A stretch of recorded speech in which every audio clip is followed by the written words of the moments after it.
Seorang suami yang setiap hari meletakkan sandal di teras untuk istri yang sudah dikubur 3 bulan, masih membelikan rujak mangga untuk janin yang tak sempat lahir, dan diam-diam memahat nisan dari kayu jati dengan tangannya sendiri, menjalani ritual balas dendam paling sunyi dari bilik dukun pinggir desa, bukan karena benci, tapi karena janji yang ia bisikkan di pusara, "Aku akan buat mereka tahu, kamu itu bukan korban yang bisa dilupakan." Lantas seperti apakah kisah selengkapnya? Tonton videonya sampai selesai. Dan komen dari mana saja kalian berasal.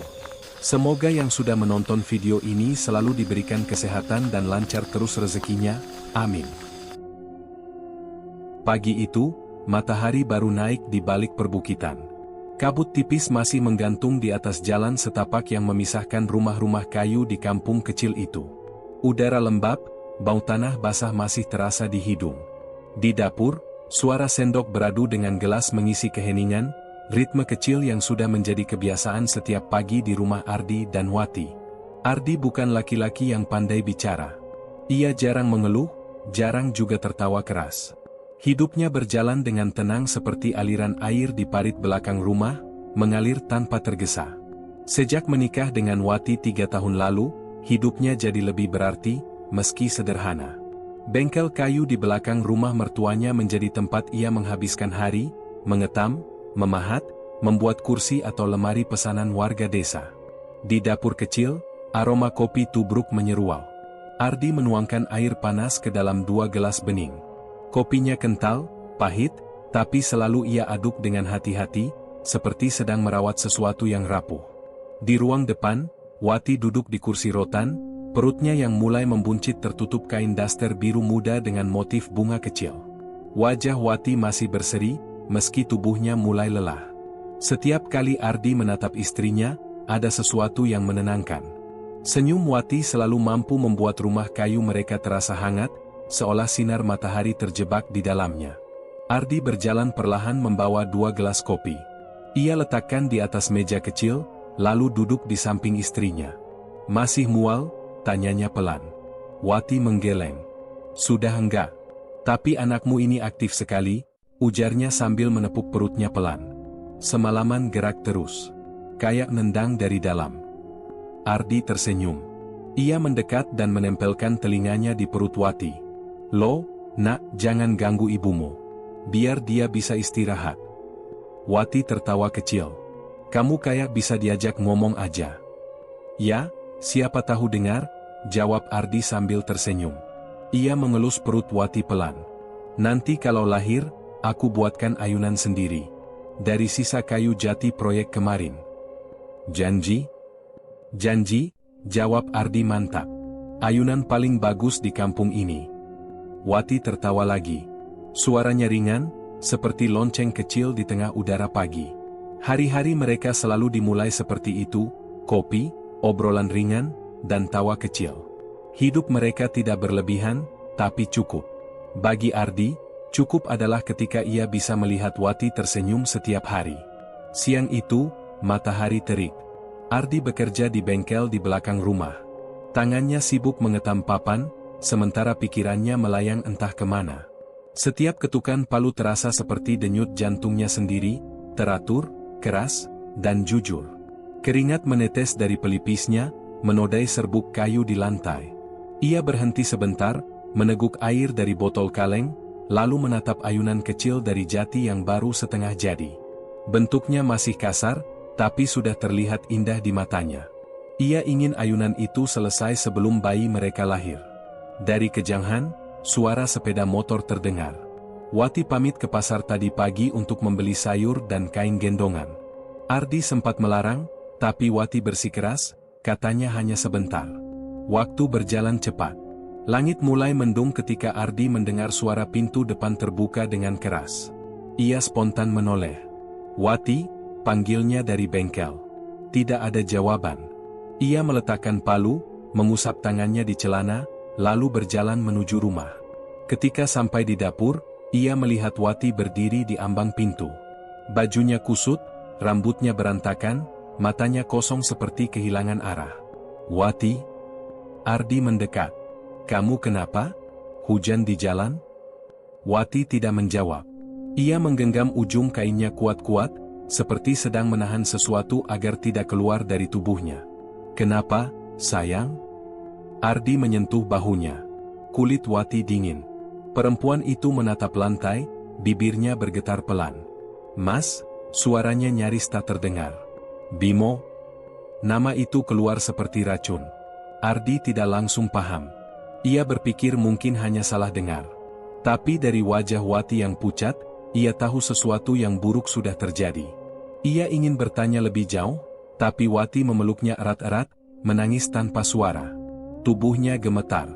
Air mata jatuh ke bahu Ardi, membasahi bajunya. Ardi tidak tahu harus bicara apa.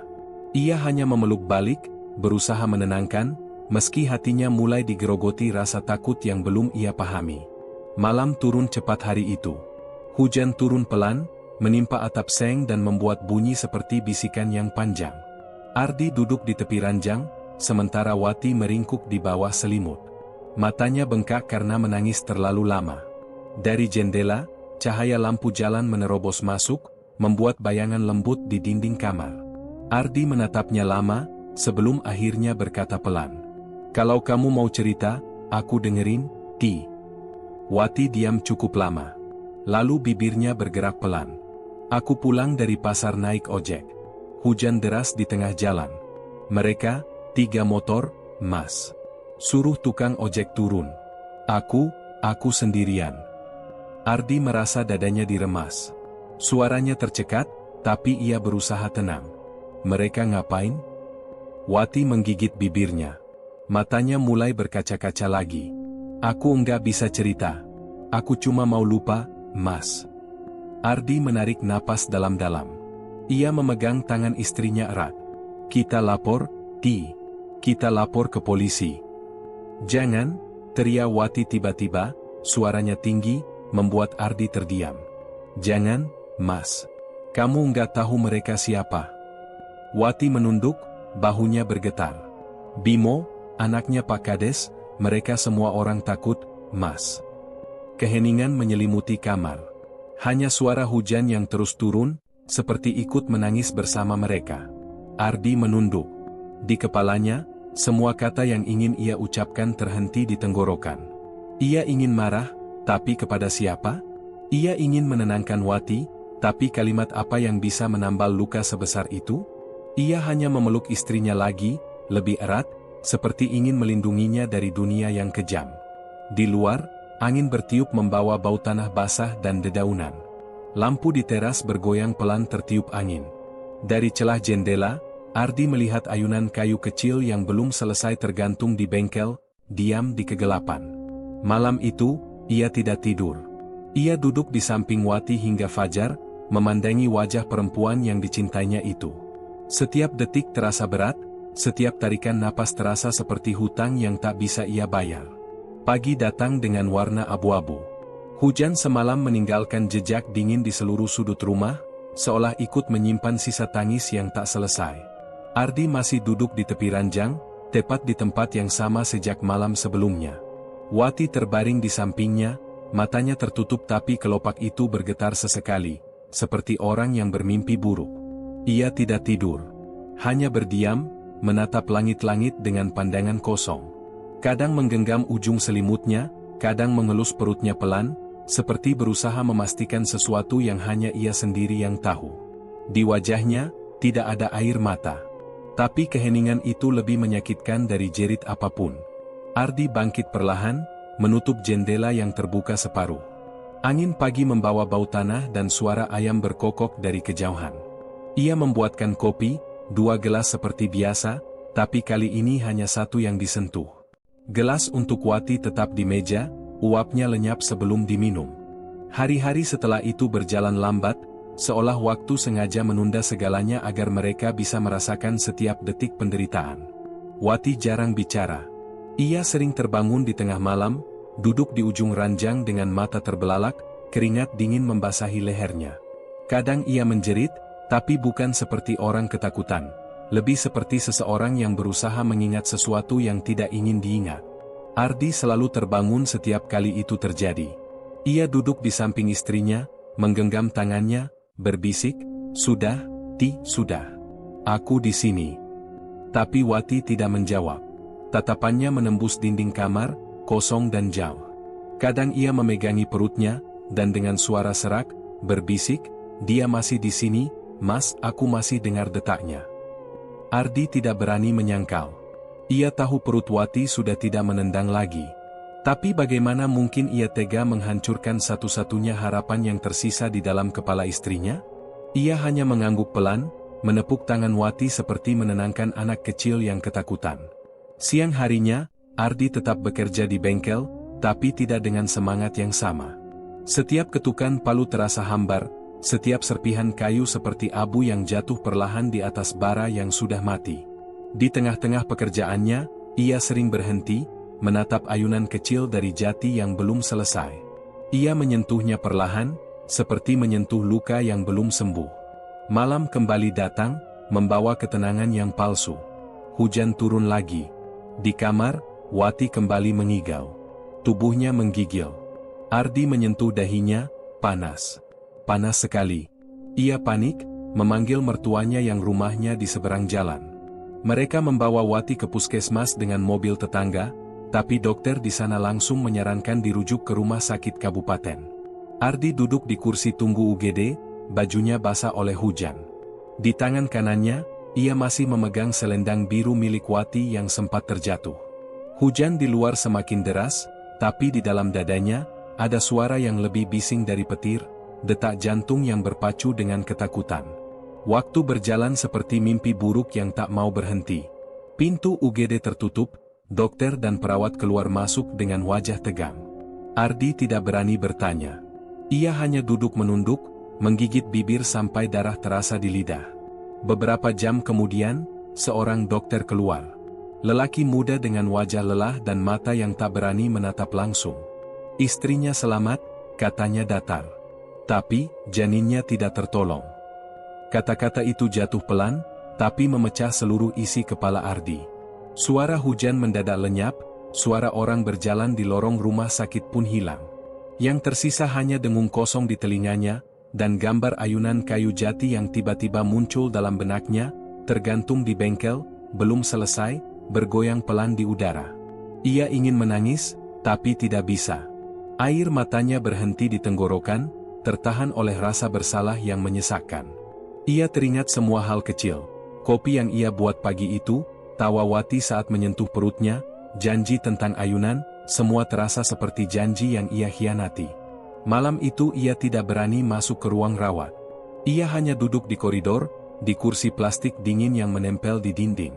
Orang-orang lewat, perawat sibuk, tapi Ardi tetap di sana, memandangi pintu kamar bernomor 7 dengan pandangan kosong. Di balik pintu itu, Wati terbaring tanpa anak di dalam perutnya, dan tanpa harapan yang bisa ia pegang. Ia menggenggam selendang biru itu kuat-kuat. Di ujung kainnya masih ada noda tanah dan sedikit darah yang belum kering. Ardi menunduk, menekan wajahnya di kain itu, dan baru saat itu air matanya benar-benar keluar, tanpa suara, tanpa henti. 3 hari kemudian, Wati dipulangkan. Dokter bilang tubuhnya stabil, tapi butuh pemulihan panjang, terutama untuk jiwanya. Ardi hanya mengangguk, menandatangani berkas tanpa membaca. Ia tahu, luka seperti itu tidak bisa disembuhkan dengan obat. Di rumah, Wati duduk di kursi goyang dekat jendela. Ia tidak mau tidur di kamar. Tidak mau bicara. Tidak mau makan banyak. Kadang hanya duduk berjam-jam, menatap perutnya yang sudah kempis. Tangannya bergerak pelan, seolah mengelus sesuatu yang tak terlihat. Ardi mencoba berbagai cara. Ia masak bubur kesukaan Wati, ia putarkan lagu lama yang dulu mereka dengar bersama. Ia bahkan mencoba bercanda, tapi setiap kata yang keluar dari mulutnya seperti hilang di udara sebelum sampai ke telinga Wati. "Ti," katanya suatu sore, "aku rencananya mau lanjut bikin ayunan itu. Biar nanti kalau kamu siap, bisa kita taruh di teras. Bukan buat bayi, tapi buat kamu duduk santai." Wati tidak menoleh. Hanya menatap langit yang mulai gelap. Ardi menarik napas panjang, menatap tangannya yang kasar, penuh serpihan kayu. Ia tahu, Wati tidak benar-benar mendengar. Tapi ia tetap bicara, karena hanya itu yang bisa ia lakukan untuk menjaga dirinya agar tidak ikut hancur. Malamnya, ia kembali ke bengkel. Lampu pijar kecil menggantung di atas kepala, memantulkan bayangan panjang di dinding. Ardi mengambil pahat, melanjutkan pekerjaannya yang tertunda. Setiap goresan kayu terdengar seperti napas, pelan, tapi dalam. Ia tidak tahu untuk siapa lagi ayunan itu dibuat sekarang. Tapi ia merasa harus menyelesaikannya. Mungkin bukan untuk bayi mereka. Mungkin bukan untuk siapapun. Mungkin hanya untuk dirinya sendiri, agar masih ada alasan untuk tetap hidup. Di tengah kesunyian malam, suara pahat terus terdengar. Di luar, kursi goyang di teras bergerak sedikit karena angin. Dari jendela bengkel, Ardi bisa melihat siluet Wati yang duduk di sana, diam, tak bergerak. Ia berhenti memahat. Di bawah cahaya remang, wajah Wati terlihat pucat, tapi tenang. Matanya menatap lurus ke arah ayunan di bengkel, ayunan yang belum selesai. Bibirnya bergerak pelan, seperti berbisik sesuatu yang tidak bisa didengar. Ardi memejamkan mata. Ia tahu, sesuatu dalam diri Wati telah hilang, dan mungkin tak akan pernah kembali. Tapi ia juga tahu satu hal, ia sudah berjanji. Dan janji, bagi Ardi, tidak bisa ditinggalkan begitu saja, bahkan ketika dunia sudah berhenti memberi alasan untuk melanjutkan hidup. Malam semakin larut. Hujan mulai turun lagi, menimpa atap seng dengan bunyi seperti rintik air mata yang jatuh satu persatu ke lantai kamar yang dingin. Dan di tengah suara hujan itu, ayunan dari kayu jati perlahan bergoyang sendiri, seolah menunggu seseorang yang tidak akan pernah datang lagi. Ardi berdiri di depan pintu bengkel, memandangi gerakan lembut ayunan itu seperti orang yang menatap sesuatu yang hidup. Di dalam rumah, hanya ada satu suara, derit kursi goyang di ruang depan, tempat Wati selalu duduk, diam, menatap perutnya yang kini kempis. Hari-hari di rumah itu berubah menjadi sunyi yang panjang. Bukan sunyi yang tenang, tapi yang membuat dada sesak, seperti rumah sedang menahan napas. Setiap langkah Ardi terasa bergema di lantai papan yang tua, dan setiap kali ia membuka pintu kamar, hawa dingin seolah keluar dari sana, membawa kenangan yang tidak mau pergi. Wati masih di kursi goyang itu. Setiap pagi Ardi melihatnya duduk di sana dengan daster biru yang sama. Kadang rambutnya diikat asal, kadang terurai berantakan. Ia tidak berbicara, tidak menangis, tidak tertawa. Hanya memandang kosong ke arah jendela yang terbuka setengah. Ardi mencoba mengembalikan sedikit kehidupan. Ia mulai membacakan dongeng anak-anak dari buku lusuh yang dulu Wati beli di pasar. Suaranya pelan, bergetar, tapi penuh harapan. Dulu ada seekor burung kecil, katanya suatu sore, duduk di samping Wati. Burung itu kehilangan sarangnya karena badai. Tapi dia tidak menyerah. Dia bikin sarang baru dari ranting-ranting yang jatuh. Wati tidak menoleh. Matanya tetap pada jendela. Angin sore membawa aroma hujan yang belum kering dari halaman. Ardi menutup buku itu perlahan. Keesokan harinya, ia membeli rujak mangga kesukaan Wati. Ia tahu, dulu setiap kali Wati hamil, ia selalu ngidam makanan asam. Mungkin rasa itu bisa membawa sedikit kenangan baik kembali. Ia meletakkan piring rujak di meja depan, lalu duduk di kursi seberang. "Ti, aku beli rujak," katanya pelan. "Mangga muda, pedesnya pas. Dulu kamu suka, kan?" Tidak ada jawaban. Hanya derit kecil dari kursi goyang yang bergerak pelan. Ardi menunggu. 5 menit, 10 menit, 1 jam. Rujak itu tetap utuh, sambalnya mengering di pinggir piring. Ketika malam tiba, Ardi mencoba cara lain. Ia memutar lagu Nina Bobo dari radio tua yang dulu Wati simpan di kamar. Lagu itu mengalun lembut, mengisi rumah yang dingin. Ardi duduk di lantai, menatap Wati yang masih di kursi goyang. Suara penyanyi di radio terdengar sayup, "Nina Bobo, oh Nina Bobo." Sebuah keheningan panjang menggantung. Lalu, perlahan, Wati memejamkan mata. Air matanya jatuh 1, 2, lalu banyak. Ia menutup wajahnya dengan kedua tangan dan mulai terisak pelan. Tangis itu datang tiba-tiba, seperti air yang menembus bendungan. Tubuhnya bergetar, bahunya naik turun. Ardi tertegun. Ia tidak tahu harus berbuat apa, tapi akhirnya ia mendekat, memeluk Wati dari belakang. "Sudah, Ti, sudah," bisiknya. "Aku di sini." Wati tidak menjawab. Ia hanya menangis semakin keras, seolah semua rasa sakit yang tertahan selama ini keluar sekaligus. Ardi merasakan tubuh istrinya hangat, tapi juga rapuh, seperti sesuatu yang bisa hancur kapan saja jika dipegang terlalu kuat. Malam itu mereka duduk lama di lantai, hanya suara tangis dan lagu Nina Bobo yang terus berputar dari radio. Ardi berpikir, mungkin itu awal yang baik. Mungkin, setelah ini Wati akan bicara lagi, memasak lagi, atau sekadar tersenyum seperti dulu. Tapi pagi berikutnya, semuanya kembali seperti semula. Wati tidak lagi menangis, tapi juga tidak bicara. Seolah tangis itu hanyalah jeda singkat dari kesunyian yang lebih dalam. Beberapa hari berlalu. Ardi mulai terbiasa dengan diam. Ia bekerja di bengkel, lalu kembali ke rumah tanpa harapan apapun selain menemukan Wati masih duduk di kursi goyang. Ia tak lagi memaksa istrinya untuk bicara. Hanya duduk di dekatnya, kadang sambil memahat potongan kayu kecil, atau sekadar memandangi cahaya sore yang jatuh di lantai. Suatu malam, Ardi memimpikan Wati. Dalam mimpinya, ia duduk di teras rumah di bawah cahaya bulan. Wati ada di sampingnya, mengenakan daster biru yang sama. Tapi wajahnya tampak pucat, seperti tidak lagi dialiri darah. Senyumnya lembut, tapi matanya kosong. "Mas, aku sudah enggak apa-apa," katanya pelan. Suaranya seperti datang dari jauh, bergema di dalam kepala Ardi. Ardi mencoba menggenggam tangannya, tapi tangannya dingin. Ia menatap Wati lama, lalu bertanya dengan suara bergetar, "Kamu mau kemana, Ti?" Wati tersenyum lagi. "Aku sudah tenang sekarang.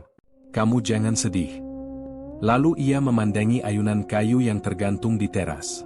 "Ayunannya bagus, Mas. Anak kita pasti suka." Ketika Ardi menatap ke arah ayunan itu, ia melihatnya bergerak pelan. Ada suara kecil, tawa bayi, samar, nyaris tak terdengar. Ardi terbangun dengan napas tersengal. Keringat dingin membasahi lehernya. Ia menoleh ke arah kursi goyang di sudut kamar, kosong. Tapi kursi itu bergoyang pelan, seperti baru saja ditinggalkan seseorang. Beberapa hari kemudian, pagi terasa lebih dingin dari biasanya. Udara seperti berhenti bergerak. Ardi bangun, membuat kopi, lalu menatap ke arah kursi goyang.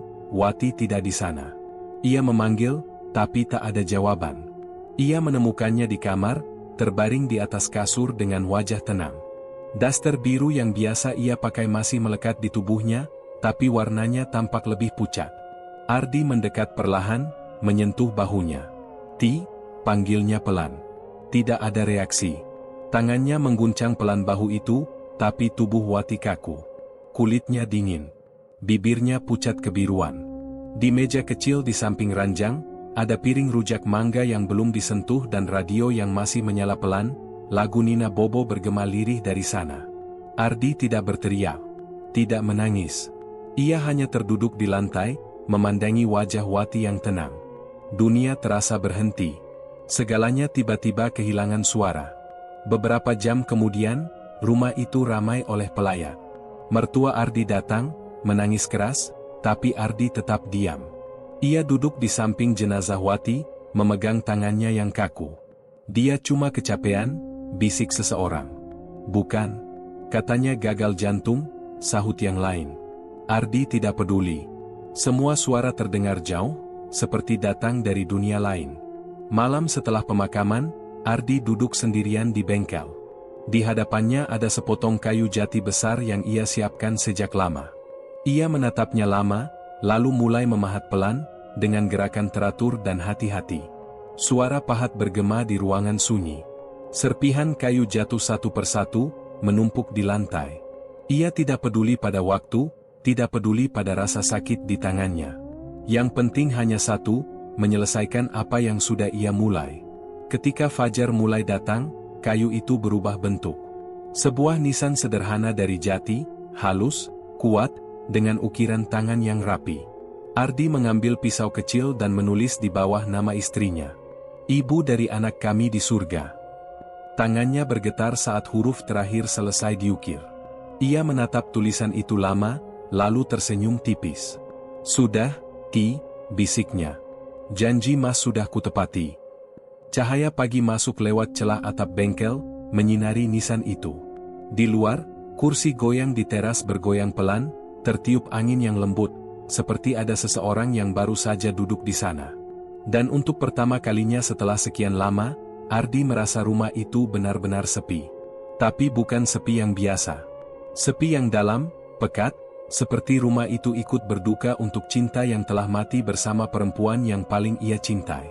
Malam-malam Ardi habiskan bukan di ranjang, melainkan di bengkel atau di teras, duduk menatap kosong ke arah ayunan kayu jati yang kini tergantung diam, seolah menunggu seseorang yang tak akan kembali. Setiap kali angin lewat, kursi goyang di ruang depan bergoyang pelan, menciptakan bunyi lembut yang menusuk telinga, mengingatkannya pada tawa Wati yang dulu memenuhi tempat itu. Rumah itu sepi, tapi makam di pinggir desa terasa lebih hidup. Sejak hari pemakaman, Ardi selalu kembali ke sana setiap sore, duduk di sisi pusara Wati hingga langit berubah warna jadi ungu kehitaman. Ia tidak membawa bunga, tidak juga berdoa panjang. Ia hanya duduk, menatap tanah merah itu, sesekali berbicara pelan seperti pada seseorang yang masih mendengarkan. "Ti, aku selesain ayunan itu," katanya suatu malam. "Taket pakai warna coklat muda, biar mirip rambutmu waktu kena matahari." Angin malam berhembus, membawa bau tanah lembab dan kemenyan dari makam lain. Ardi memejamkan mata. Dalam diam, ia merasa Wati tidak sepenuhnya pergi. Kadang ia mendengar langkah pelan di antara nisan, kadang seperti ada yang duduk di sampingnya, meski saat ia menoleh, hanya udara kosong yang menemani. Hari berganti minggu, dan malam demi malam Ardi tetap datang. Orang-orang desa mulai berbisik. "Ardi itu aneh," kata mereka di warung kopi. Setiap maghrib belum pulang, kadang sampai tengah malam di kuburan. Bahaya. Arwah belum 100 hari, masih gentayangan. Tapi Ardi tidak peduli. Ia lebih takut pada hidup tanpa Wati daripada pada segala cerita tentang arwah. Suatu malam, saat ia sedang duduk di makam seperti biasa, seseorang mendekat. Suara sandal gesek di tanah membuatnya menoleh. Seorang lelaki tua berjalan tertatih dengan tongkat dari bambu. Wajahnya keriput, sorot matanya dalam, seperti sudah lama memandangi hal-hal yang tak bisa dilihat orang biasa. "Kowe iki Ardi, tu?" Suaranya serak, tapi tegas. Ardi mengangguk pelan. "Iya, Mbah. Aku Mbah Karsa," kata lelaki itu. "Aku ngerti kenapa kowe sering nang kene. Tapi lelakonmu iki ora bakal tenang nek kowe mung endelok wae. Kadang, sing wis lunga butuh dijawab, ora mung ditangisi." Ardi mematung, menatap wajah tua itu yang hanya diterangi cahaya redup dari lampu minyak di tangan Simbah. Nama itu, Mbah Karsa, pernah ia dengar dari orang-orang di pasar. Katanya, Mbah itu dukun terakhir yang masih bisa berbicara dengan yang gaib. "Nggeh, Mbah," jawab Ardi pelan. "Tapi aku orang ngerti kudu piye. Aku mung pengen, Wati orang rasake sepi. Yen pancen ana cara, aku pengen ngerti." Mbah Karsa mengangguk pelan, lalu menatap makam Wati yang masih baru. "Wong urip yeso mobrol karo sing wis ora ana, tapi kudu ana tumbase. Yen kowe pancen wis siap, teko omahku bengi Jumat ngarep. Neng pinggir alas jati. Ora usah ngajak sopo-sopo." Setelah berkata begitu, Mbah Karsa berjalan pergi, meninggalkan jejak langkah di tanah basah. Malam Jumat tiba. Langit gelap tanpa bintang. Ardi berjalan sendirian menembus jalan setapak menuju hutan jati di tepi desa. Di tangannya, ia membawa bungkusan kecil berisi baju terakhir Wati, foto USG janin 5 bulan, dan segenggam tanah dari pusara. Setiap langkahnya di tanah kering terdengar jelas. Pepohonan jati menjulang hitam di bawah bulan separuh, menciptakan bayangan panjang seperti tangan-tangan yang hendak meraih.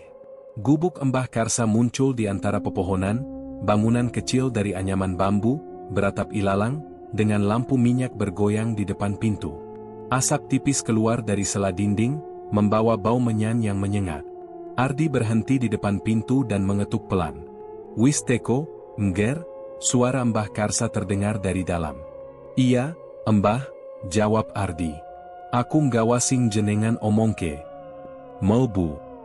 Di dalam, ruangan itu sempit, penuh dengan benda-benda tua, botol kaca berisi cairan keruh, kain putih digantung di sudut, dan meja kecil penuh abu dupa. Di tengah ruangan, Mbah Karsa duduk bersila. Matanya tertutup, mulutnya komat-kamit pelan. Ardi duduk di hadapannya, meletakkan bungkusan itu di atas tikar pandan. "Sing iki bajune?" "Iya, Embah." "Sing iki fotone?"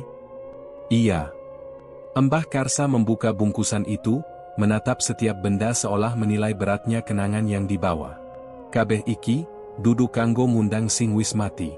Nanging kanggo melingke sing urip, yen rasa kehilangan iku ora mung siji arah." Ardi diam. Wajahnya pucat, tapi matanya mantap. "Aku ora minta mereka mati, Embah.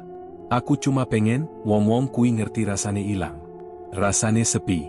Rasane ngelakoni saben dina karo bayangan sing ora bakal bali." Embah Karsa menatapnya lama. "Kowe ngerti, Di, yen sing tak jaluk iki ora yeso dibaleke? Yen kowe wis mlebu, ora bakal metu dadi wong sing podo maneh." Ardi menunduk. "Aku wis ora duwe opo-opo maneh, Embah. Wati ora ana. Anakku ora ana. Uripku mung ngenteni giliran." Sunyi. Hanya bunyi kayu terbakar dari tungku di pojok ruangan. Embah Karsa akhirnya menarik napas panjang, lalu mulai menyiapkan ritual. Ia menyalakan 3 batang dupa, menancapkannya di atas tanah di depan Ardi.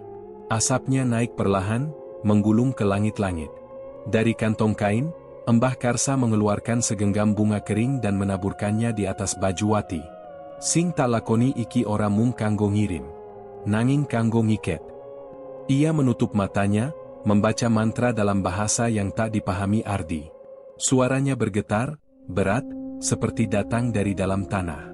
Asap dupa menebal, membuat ruangan dipenuhi aroma getir dan panas aneh yang tak wajar. Lalu tiba-tiba, semua suara hilang. Tak ada jangkrik, tak ada angin. Dunia seperti menahan napas.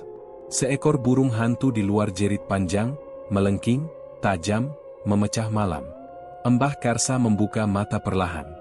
Bola matanya tampak keruh, seperti ada bayangan bergerak di baliknya.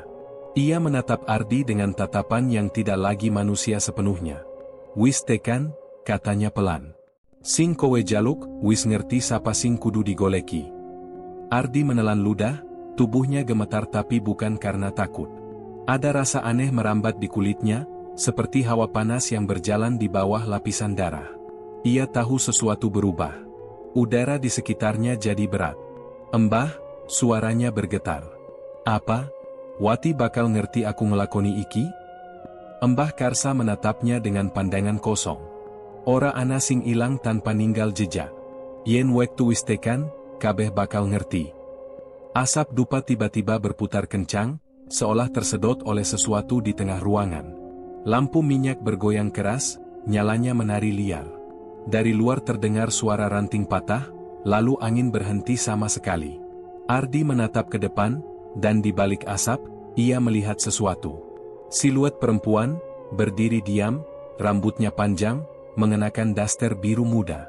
Wajahnya samar, tapi ia tahu persis siapa itu. "Wati," bisiknya. Siluet itu tidak bergerak. Hanya menatapnya, lalu memudar bersama asap yang menghilang perlahan. Embah Karsa menunduk dalam-dalam. "Wis wayahe," katanya lirih. "Sing salah bakal ngerasake, sing ngerti bakal tanggung jawab." Angin malam di hutan jati berhenti bergerak, dan di saat itulah, sesuatu mulai berjalan pelan dari kegelapan. Tidak ada yang menyadarinya, tidak Ardi, tidak Mbah Karsa, tidak pula mereka yang akan menjadi bagian dari kisah panjang itu. Dunia seperti memutar ulang napasnya, dan di celah sunyi itu, arwah yang disakiti mulai mencari jalannya kembali. Beberapa hari setelah malam ritual itu, hujan turun terus-menerus di desa. Langit kelabu, tanah licin, dan udara berbau tanah basah. Ardi jarang keluar rumah. Ia hanya duduk di bengkel, memahat kayu tanpa arah. Kadang ia membuat sesuatu, tapi tidak pernah selesai. Ayunan Wati masih tergantung di teras, bergoyang pelan meski udara diam. Orang-orang desa mulai membicarakan hal aneh yang terjadi di rumah kepala desa, tepatnya pada anak sulungnya, Bimo. Lelaki yang dulu congkak itu kini jarang terlihat di jalan. Rumahnya selalu tertutup. Kadang malam-malam ada suara teriakan dari sana, lalu hening lagi. Katanya kerasukan, ujar orang-orang di warung. Atau diganggu makhluk halus. Makhluk halus dari mana? Mungkin cuma stres, jawab yang lain.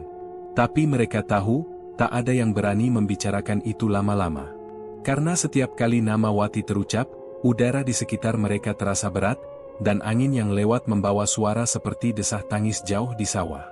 Malam pertama gangguan itu datang, Bimo sedang berbaring di kamarnya. Ia memejamkan mata, mencoba tidur, tapi suara itu tiba-tiba muncul dari kejauhan, lirih, lembut, nyaris seperti ilusi. Tangis bayi. Awalnya ia pikir suara itu datang dari rumah tetangga. Ia membalikkan badan, menutup telinga dengan bantal. Tapi tangisan itu malah semakin jelas. Bukan hanya satu, tapi berlapis, suara bayi menangis bersahut-sahutan, lalu perlahan berubah menjadi satu suara perempuan yang bersenandung. Nina Bobo, oh Nina Bobo. Bimo membuka mata lebar-lebar. Tubuhnya dingin. Suara itu datang dari arah jendela. Ia menatap keluar, sawah luas yang diterangi cahaya bulan setengah. Tak ada apapun di sana. Tapi tangisan itu masih ada, mengalun lembut, mengiris sunyi. Ia bangkit, menyalakan lampu kamar, tapi nyalanya berkedip-kedip. Ia berteriak memanggil pembantu rumah, tapi tidak ada jawaban. Rumah besar itu hening, seolah semua penghuninya tertidur lelap. Bimo berjalan pelan ke jendela, menatap keluar lagi. Dan di tengah petak sawah yang basah oleh embun, ia melihat sesuatu. Sesosok perempuan duduk di pematang, mengenakan daster biru muda. Di pangkuannya, seperti ada bayi yang digendong. Wati, suaranya nyaris tak keluar. Sosok itu menunduk, lalu mengangkat kepala perlahan. Wajahnya pucat, matanya gelap, dan bibirnya membentuk senyum yang dingin. Lalu, tangisan bayi itu berhenti. Suasana membeku. Bimo terpaku di tempat, tubuhnya gemetar. Lalu tiba-tiba, suara tawa bayi bergema pelan di telinganya, meski tidak ada siapapun di dekatnya. Ia berlari keluar kamar, menuruni tangga dengan panik. Tapi suara tangis itu mengikutinya kemanapun ia pergi. Di ruang tamu, di dapur, bahkan di halaman depan. Suara itu makin keras, seperti berada tepat di belakang telinganya. Bimo menjerit dan berlari ke arah sawah.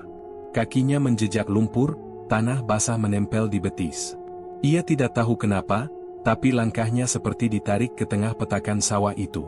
Di sanalah ia berhenti, duduk meringkuk di pematang dengan kepala di antara lutut. Suara tangis bayi kini terdengar tepat di atas kepalanya, tapi ia tidak berani mendongak. Ia hanya menutup telinga, menggigil, dan menggumam, "Diam, diam." Pagi harinya, para petani menemukannya dalam keadaan linglung. Bajunya basah kuyup, matanya kosong menatap langit, bibirnya bergetar tapi tidak mengeluarkan suara jelas. Ia dibawa pulang, dan sejak hari itu, Bimo tidak pernah tidur lagi dengan tenang. Beberapa hari setelah kejadian itu, Ardi datang ke rumah Kades. Alasannya sederhana, memperbaiki pintu belakang yang rusak akibat rayap.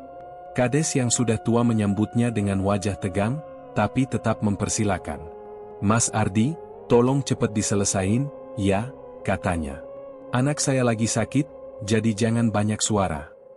Ardi hanya mengangguk. Ia membawa alat pahat, martil kecil, dan selembar kertas yang dilipat rapi, foto USG janin 5 bulan milik Wati. Ia menyelipkannya di antara saku bajunya. Saat Kades sibuk di depan, Ardi berjalan pelan ke arah kamar Bimo. Pintu kamar itu sedikit terbuka. Ia mengintip sebentar. Bimo duduk di pojok ruangan, rambutnya berantakan, matanya cekung, wajahnya pucat. Di sekelilingnya, dinding kamar penuh coretan, gambar bayi, lingkaran hitam, dan tulisan, "Maaf, Wati." Ardi tidak bicara. Ia hanya menatap sejenak, lalu melangkah masuk, seolah tidak melihat Bimo. Ia meletakkan foto USG itu di atas meja kecil dekat kasur, lalu mundur perlahan, menutup pintu tanpa suara. Sore itu, perbaikan pintu selesai. Ardi menerima upah tanpa menatap wajah siapapun. Ia pulang melewati jalan sawah yang sepi, udara lembab menusuk tulang. Di tangannya masih ada bekas serbuk kayu, tapi ia merasa entah mengapa, jemarinya berbau kemenyan. Malam datang lagi. Di kamar, Bimo tidak bisa tidur. Ia berbaring sambil menatap langit-langit, dan di meja samping kasur, foto USG itu masih ada. Ia mengambilnya, menatap dengan mata lelah. Gambar kecil hitam putih itu menampilkan sosok bayi mungil yang setengah terbentuk, dan tulisan di bawahnya, Wati Ardi, 5 bulan. Tangannya gemetar. Ia menutup wajahnya, tapi dari ujung jari, air mata menetes jatuh ke foto itu. Dan saat tetes air pertama menyentuh kertas itu, suara tangis bayi kembali terdengar. Kali ini bukan dari luar, melainkan dari dalam kamar. Tangis itu semakin keras, semakin dekat. Bimo menjerit, melempar foto itu ke lantai, tapi suara tangis berubah jadi tawa kecil yang pelan dan dingin. Nina Bobo, oh Nina Bobo. Ia menatap ke arah pintu. Di sana, sesosok perempuan berdiri. Rambut panjangnya menutupi wajah, bajunya biru muda, basah seperti baru keluar dari kubur. Di lengannya, bayi kecil menggeliat pelan. Wajah Bimo memucat. Ampun, aku salah. Perempuan itu mendekat selangkah, lalu berkata pelan, suaranya lirih tapi jelas. Kamu ambil anakku? Bimo menjerit keras, lalu tiba-tiba jatuh meringkuk di lantai. Matanya membulat, mulutnya bergetar, tapi tak ada suara keluar.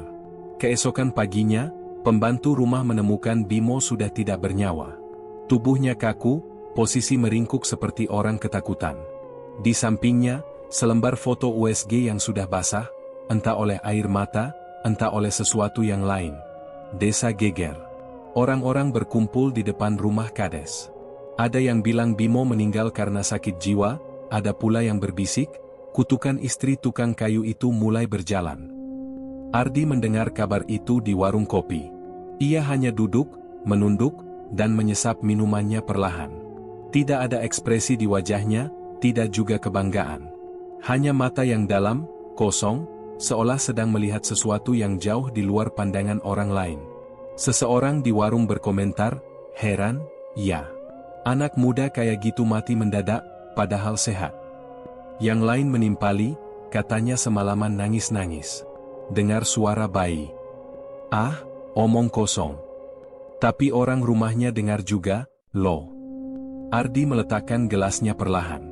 Kalau ada yang nangis, katanya datar, biasanya karena kehilangan.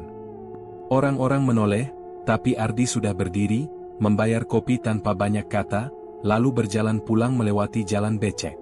Di rumah, ayunan kayu jati itu bergoyang pelan. Lampu di teras menyala redup, dan di udara yang lembab, samar-samar terdengar suara bayi menangis, jauh, tapi cukup jelas untuk membuat siapapun yang mendengarnya merinding. Ardi menatap ayunan itu lama, lalu berkata pelan, satu sudah tahu rasanya, ti. Dan di kejauhan, angin berhenti berembus. Ayunan kayu jati yang bergoyang pun berhenti perlahan. Di dalam rumah, bayangan lampu minyak menari di dinding, membentuk siluet dua sosok yang seolah duduk berdampingan di kursi goyang, satu jelas, satu samar. Desa kecil itu mulai dipenuhi bisikan. Sejak kematian Bimo, suasana berubah. Tak ada lagi suara anak muda nongkrong di pos ronda, tak ada musik dangdut keras dari warung malam. Semua orang seperti sepakat menutup diri lebih cepat. Pintu rumah dikunci lebih awal, lampu dimatikan sebelum jam 9. Orang-orang takut, bukan pada pencuri, tapi pada sesuatu yang tidak bisa mereka lihat. 3 teman Bimo yang dulu sering bersamanya kini hidup dalam ketakutan yang tak mereka pahami. Mereka dulu yang sering mengganggu orang, tertawa keras di jalan, mabuk di sawah, dan membanggakan diri karena anak kepala desa. Tapi sejak pemakaman Bimo, wajah-wajah mereka berubah. Pucat. Gelisah. Seperti ada bayangan yang terus menguntit di belakang. Orang pertama yang mengalaminya adalah Rian, si paling muda di antara mereka. Ia masih 22 tahun, anak manja yang hidup dari uang orang tuanya. 3 malam setelah kematian Bimo, ia bermimpi aneh. Dalam mimpinya, ia berdiri di kamar sendiri, tapi tubuhnya bukan seperti biasanya. Perutnya membesar, tegang, seolah ada sesuatu tumbuh di dalam. Ia memegangi perut itu, panik, mencoba berteriak, tapi suara tak keluar. Hanya rasa sakit yang menjalar dari dalam, seperti ada sesuatu yang menendang keras dari dalam tubuhnya. Ia terbangun dengan napas tersengal, baju basah oleh keringat. Ia menyalakan lampu, menatap dirinya di cermin. Perutnya rata seperti biasa, tapi rasa sakit itu masih terasa samar. Cuma mimpi, gumamnya. Tapi ketika ia kembali berbaring, mata hampir tertutup, suara tangis bayi terdengar dari arah pintu kamar. Tangis itu lirih, tapi jelas. Rian menjerit, menyalakan semua lampu, tapi suara itu tak berhenti sampai fajar. Malam berikutnya, mimpi yang sama datang lagi. Dan lagi. Setiap kali perutnya membesar dalam mimpi, ia merasakan sesuatu yang menggeliat dari dalam, seperti tangan kecil yang mencoba keluar lewat kulit. Sampai pada malam keempat, ia bermimpi darah mengalir deras dari perutnya, membasahi kasur, dan suara bayi tertawa di telinganya. Pagi itu, warga menemukannya tergantung di kusen kamar dengan sabuk kulit. Matanya terbuka, bibirnya pecah, dan di bawah kakinya ada noda merah seperti darah yang menetes dari tubuh yang sudah dingin. Kematian Rian mengguncang desa, tapi belum sempat tenang, 2 orang lain dari geng Bimo ikut diteror hal serupa. Dimas, lelaki kurus dengan wajah keras, mulai mengigau di malam hari. Orang rumahnya mendengar ia berteriak-teriak, menyebut nama yang sama, Wati. Wati, jangan dekat-dekat. Aku minta maaf. Malam ketiga, teriakannya berubah jadi jeritan panjang yang tiba-tiba berhenti.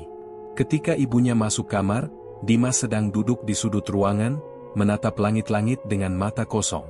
Ia masih hidup, tapi mulutnya kaku. Ia mencoba bicara, tapi tak ada suara keluar. Lidahnya kaku seperti membatu. Sejak hari itu, ia tak pernah bisa bicara lagi. Dokter yang datang dari kota hanya menggeleng. Secara medis, tidak ada luka, tidak ada trauma fisik. Tapi sepertinya syaraf bicara anak ini terkunci. Orang-orang desa mulai yakin, ini bukan kebetulan. Ini kutukan, bisik mereka di warung kopi. Kutukan dari perempuan yang disakiti. Wati? Siapa lagi? Nama itu diucapkan pelan-pelan, seolah takut terdengar oleh angin. Karena setiap kali nama itu disebut, lampu di warung berkedip, dan ada yang bersumpah mendengar suara seperti bayi menangis di kejauhan. Sementara itu, Ardi menjalani hari-harinya tanpa banyak bicara. Wajahnya semakin tirus, pipinya cekung, matanya merah karena kurang tidur. Tapi bukan karena takut. Ia hanya tidak punya alasan lagi untuk tidur. Setiap malam ia duduk di teras, menatap ayunan yang tergantung di depan rumah. Kadang ayunan itu bergoyang sendiri, perlahan, seperti ada yang mendudukinya. Kadang berhenti tiba-tiba, lalu bergerak lagi, tanpa angin. Ardi tidak kaget. Ia hanya menghela napas, menatap 2 pasang sandal di lantai teras, satu miliknya, satu milik Wati. Sandal itu tak pernah ia pindahkan sejak istrinya meninggal. Kadang ketika pagi, sandal Wati bergeser sedikit, seolah ada yang memakainya diam-diam. Malam-malam berikutnya, suara-suara mulai terdengar dari dalam rumah. Kadang langkah kaki pelan di ruang tengah. Kadang suara perempuan menyanyi lirih, Nina Bobo, oh Nina Bobo. Ardi tidak berusaha mencari sumbernya. Ia hanya menatap ke arah suara itu, lalu menunduk, melanjutkan pahatan kayu di tangannya. Tetangganya, Pak Sarno, pernah melihat Ardi tengah malam di teras, berbicara sendiri sambil menatap ayunan. Dia ngomong pelan, kata Pak Sarno di warung. Kayak ngobrol sama orang. Kadang dia senyum, kadang nangis. Tapi yang bikin ngeri, ayunan di depan rumahnya ikut bergerak tiap kali dia berhenti ngomong. Desa itu semakin tenggelam dalam ketakutan. Dalam sebulan, 3 kematian dan 1 orang bisu membuat warga memilih menutup diri. Anak-anak dilarang keluar setelah maghrib, dan para ibu menaruh sesajen kecil di pojok dapur agar rumah mereka tak disambangi penunggu malam. Tapi ketenangan itu tidak berlangsung lama. Karena di rumah salah satu anggota geng lainnya, Yoga, mimpi yang sama mulai datang.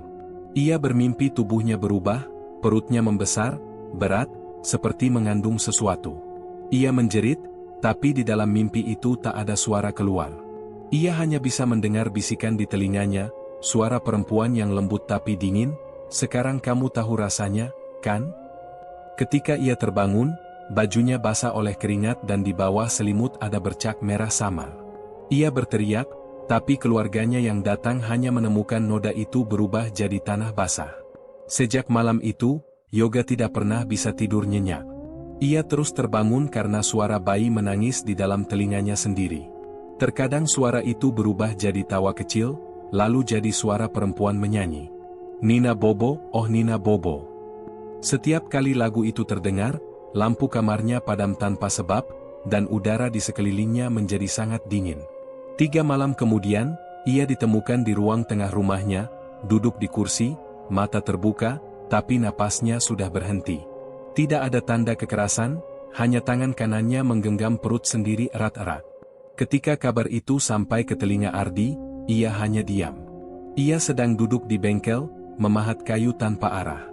Di depannya, ayunan wati tergantung, bergoyang pelan seperti mengangguk. Seorang tetangga mendekat, menyampaikan kabar itu dengan ragu. Mas Ardi, sampean sudah dengar? Anak-anak yang dulu sama Bimo, mati lagi.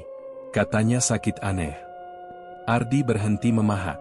Ia menatap ayunan itu lama, lalu menjawab pelan, ora ana sing aneh. Wong mung ngrasake sing tau dianggep remeh. Tetangganya tidak paham maksudnya. Tapi dari nada suara Ardi, ada sesuatu yang membuat bulu kuduknya berdiri. Malam itu, hujan turun deras. Suara gemericik air di atap menyatu dengan suara logam pahat yang pelan-pelan berhenti. Ardi duduk di teras, menatap 2 sandal yang masih berdampingan. Di udara lembab, samar terdengar suara perempuan berbisik. Mas, ayunannya bagus. Ardi menutup mata. Aku janji, Ti, bisiknya pelan. Sampai selesai. Dan saat angin berhenti sesaat, ayunan itu kembali bergoyang pelan. Dari dalam rumah, suara bayi menangis lagi, tidak keras, tapi cukup untuk membuat siapapun yang mendengarnya tahu, kutukan itu belum selesai. Belum. Tangisan bayi dari rumah Ardi seolah menjadi gema yang menjalar pelan ke seluruh desa. Malam demi malam, orang-orang semakin enggan keluar setelah Isya. Mereka menutup jendela lebih awal, menaruh garam di depan pintu, dan menggantung daun kelor di atas ranjang, cara lama untuk menolak gangguan yang tak kasat mata. Tapi apapun yang mereka lakukan, udara tetap terasa berat. Seperti ada sesuatu yang sedang berjalan, pelan tapi pasti, mendatangi setiap rumah yang punya dosa. Rumah kepala desa, rumah paling besar di kampung itu, tak luput dari perubahan. Dulu selalu ramai dengan suara tawa dan tamu-tamu pejabat dari kecamatan, kini sunyi. Gerbang kayunya jarang dibuka. Lampu depan yang biasanya menyala terang, sekarang dibiarkan temaram. Sejak kematian Bimo dan kawan-kawannya, keluarga Kades hidup dalam ketakutan. Tak ada hari tanpa doa, tanpa bacaan ayat suci, tanpa air yang sudah diruqyah di setiap sudut ruangan. Mereka memanggil ustaz dari luar desa, bahkan seorang kiai dari kota yang terkenal bisa mengusir makhluk halus. Tapi semua itu tak membawa hasil. Malam tetap penuh bisikan, jendela tetap bergetar meski tanpa angin, dan setiap kali lampu padam, terdengar suara yang sama. Tangis bayi, pelan tapi tajam, seperti dari bawah lantai. Suatu malam, kepala desa, Pak Rasmad, tidak bisa tidur. Ia duduk di ruang tamu, menatap foto keluarga yang tergantung di dinding. Di sana ada ia, istrinya, dan 2 anak laki-laki, Bimo dan Bayu, anak bungsu yang kini merantau ke kota. Ia menatap lama wajah Bimo di foto itu. Anak yang dulu begitu gagah, penuh sombong, kini hanya nama yang dilarung di tanah merah pemakaman. Di bawah cahaya lampu minyak, wajah Pak Rasmad tampak lebih tua dari usianya. Rambutnya memutih cepat, matanya merah, dan kulitnya mengendur seperti disedot kekhawatiran yang terus-menerus. Ia meneguk air putih, lalu memejamkan mata sejenak. Dan di saat itulah, mimpi itu datang. Dalam mimpinya, ia berada di ruang tamu rumahnya sendiri, tapi suasananya kelam. Dindingnya lembab, lantainya basah. Dari kamar sebelah terdengar suara perempuan menangis lirih. Ia berjalan pelan mendekat, menyingkap tirai yang menutupi pintu. Di dalam kamar itu, seorang perempuan duduk di lantai, mengenakan daster biru muda yang kusam. Perutnya besar, hamil. Wajahnya pucat, dan matanya hitam pekat tanpa putih.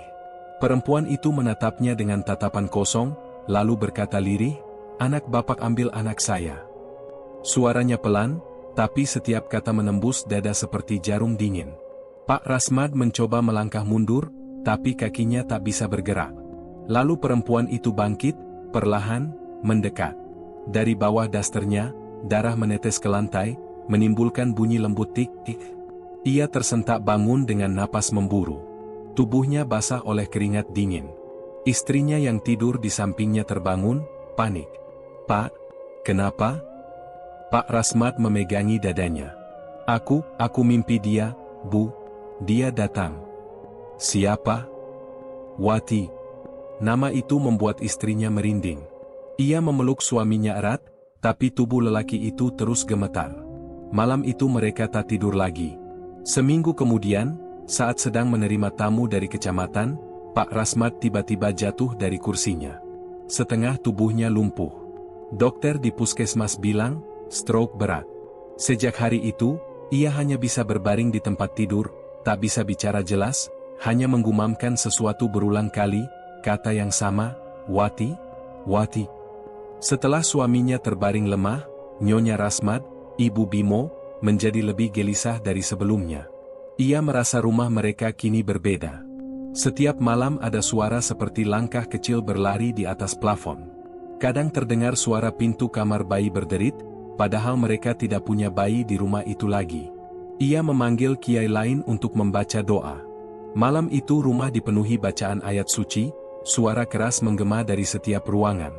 Tapi entah kenapa, lampu di kamar depan tiba-tiba padam, dan dari kegelapan muncul aroma menyengat seperti darah dan tanah basah. Kiai berhenti membaca, wajahnya pucat. Saya kira cukup malam ini, Bu. Besok saya lanjutkan." Tapi besoknya, ia tidak pernah kembali.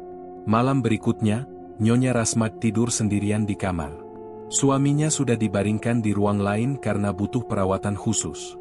Di tengah malam, ia bermimpi sedang duduk di ruang tamu dengan bayi mungil di pelukannya.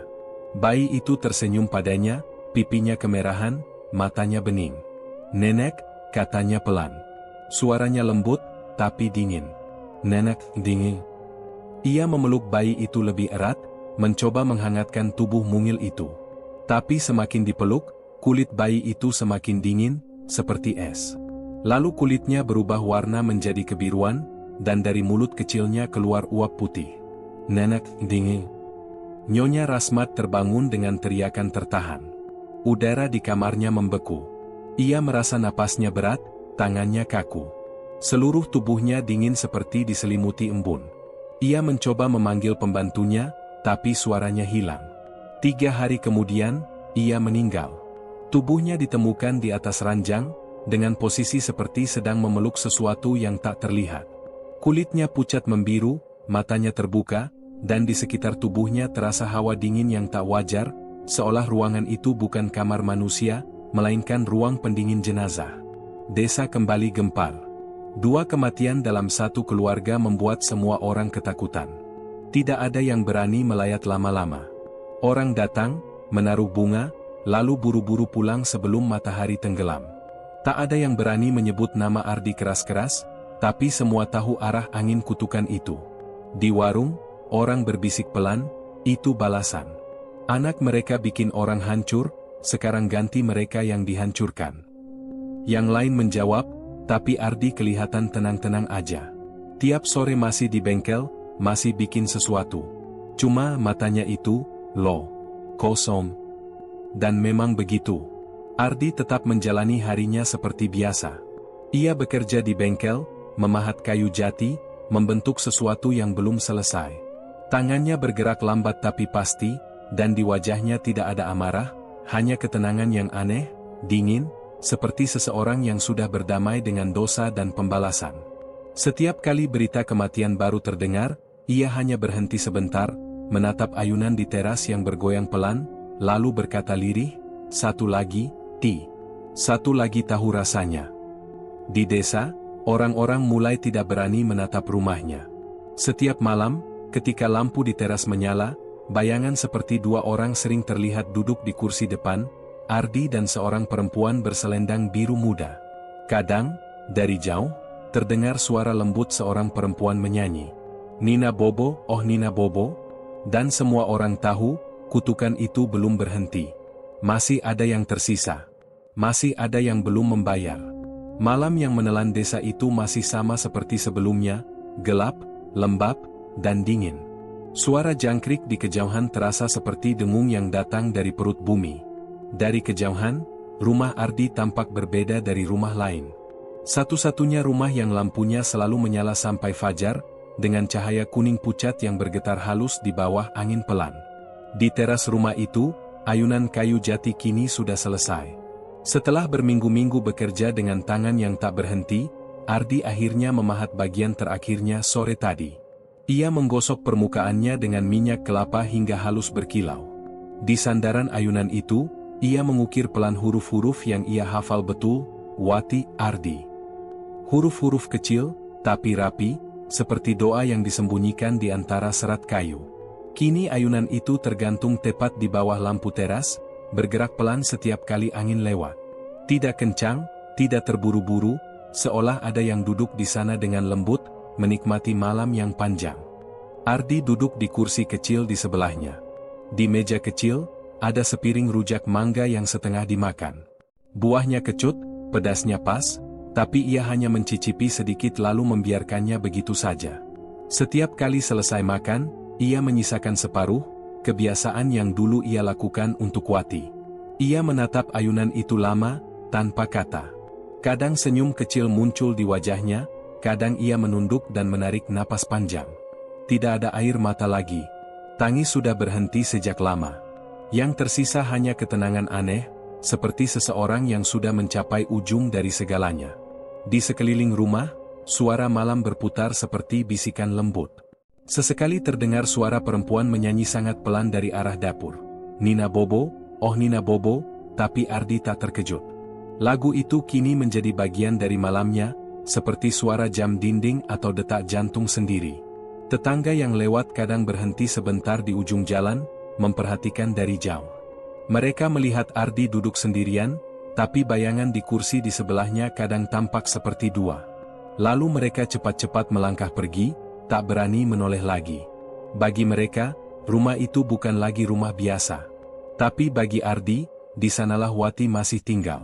Siang hari, Ardi tetap bekerja di bengkel. Ia membuat meja, lemari, apa saja yang dipesan orang. Tapi di sela-sela pekerjaannya, ia selalu menyentuh ayunan itu. Membersihkan debu, mengoles ulang minyak, memastikan kayunya tetap wangi dan kuat. Kadang ia berbicara pelan, seolah ada yang mendengarkan. Aku tambah pernis dikit ya, biar makin halus. Atau, kalau anak kita lahir beneran dulu, kira-kira dia bakal suka warna ini, enggak? Tak ada jawaban, tapi ia selalu tersenyum setelahnya, seperti mendengar suara lembut menjawab dari udara. Setiap sore menjelang maghrib, cahaya matahari jatuh tepat ke ayunan itu, membuat warna jati tampak keemasan. Saat itu, Ardi selalu duduk di teras sambil menyeruput kopi. Kadang ia menoleh pelan, seolah memastikan seseorang duduk di sebelahnya. Dan entah kenapa, bayangan di kursi goyang di belakangnya kadang ikut bergerak, meski angin berhenti. Malam itu, langit mendung. Tidak ada bintang. Angin membawa bau tanah basah dan daun jati yang gugur. Ardi duduk di teras seperti biasa. Lampu kuning di atas kepalanya bergetar kecil, menyorot ayunan yang bergoyang perlahan. Rujak di piring belum disentuh. Ia menatap ke depan, ke arah jalan kecil yang mengarah ke makam. Hatinya terasa tenang, tapi dadanya berat, seperti menunggu sesuatu yang sudah lama dijanjikan. Hujan turun perlahan. Bukan hujan deras, hanya rintik lembut yang membasahi atap seng. Ardi tidak beranjak. Ia membiarkan air menetes di bahunya, membasahi bajunya. Lalu, dari tengah suara hujan, terdengar suara lembut. Mas? Ardi menoleh. Di ayunan itu, Wati duduk. Daster birunya tampak bersih, wajahnya tenang, kulitnya bersinar lembut seperti cahaya bulan. Di pangkuannya, ada bayi kecil dengan topi rajut biru, topi yang dulu hanya sempat separuh jadi sebelum Wati meninggal. Suara Ardi bergetar. Kamu? Wati tersenyum, lembut sekali. Kita tunggu di sini, Mas. Ardi menatap mereka tanpa berkedip. Ia ingin bangun, ingin menyentuh, tapi tubuhnya berat, seperti tertahan sesuatu yang tak terlihat. Tidak apa-apa lama, lanjut Wati, suaranya pelan, nyaris berbisik. Yang penting nanti ketemu. Bayi di pangkuannya menggeliat, mengangkat tangan kecilnya ke arah Ardi. Senyum tipis muncul di wajah mungil itu. "Ayah," katanya lirih. Suara itu begitu pelan, tapi menusuk hati Ardi dalam sekali. Ia menatap mereka lama. Tidak ada ketakutan. Tidak ada air mata. Hanya kelegaan. Sesuatu yang selama ini menggantung di dadanya perlahan menguap. Ayunan itu terus bergerak lembut, suara rantainya berderit halus, menyatu dengan rintik hujan. Wati menatap Ardi lama, lalu berkata, "Ayunan ini indah, Mas. Kamu tepati janji."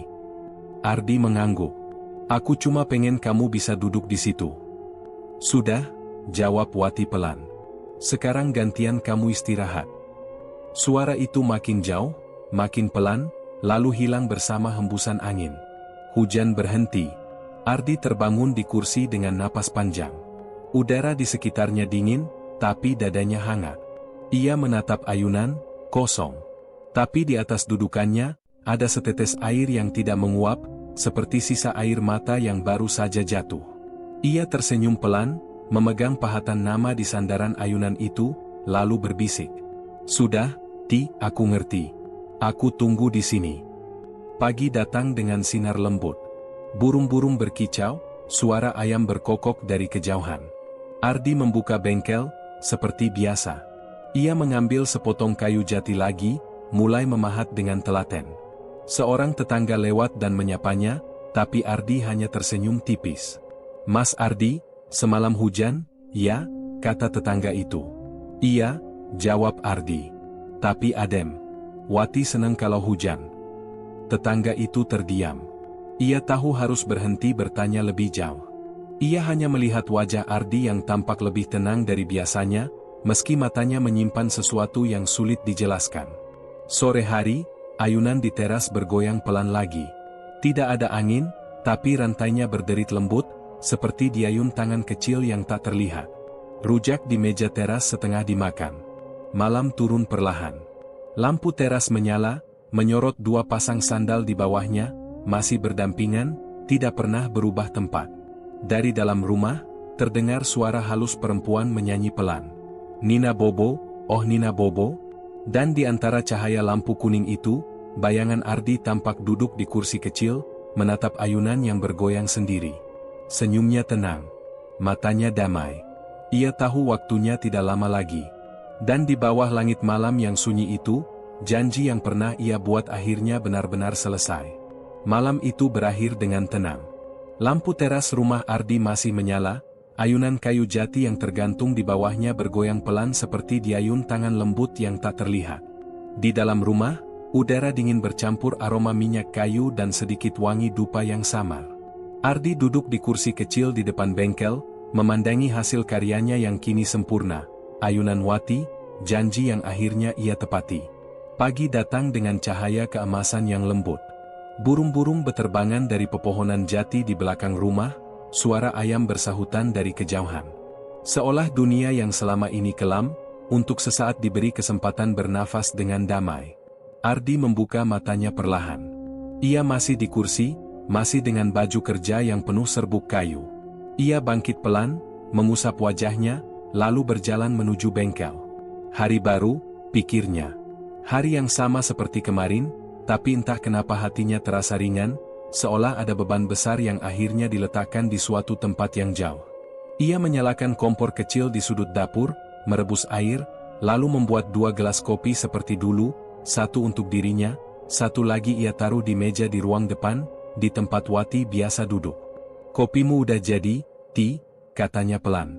Tidak ada jawaban, tapi ia tersenyum kecil, seperti mendengar suara yang hanya bisa ia pahami sendiri.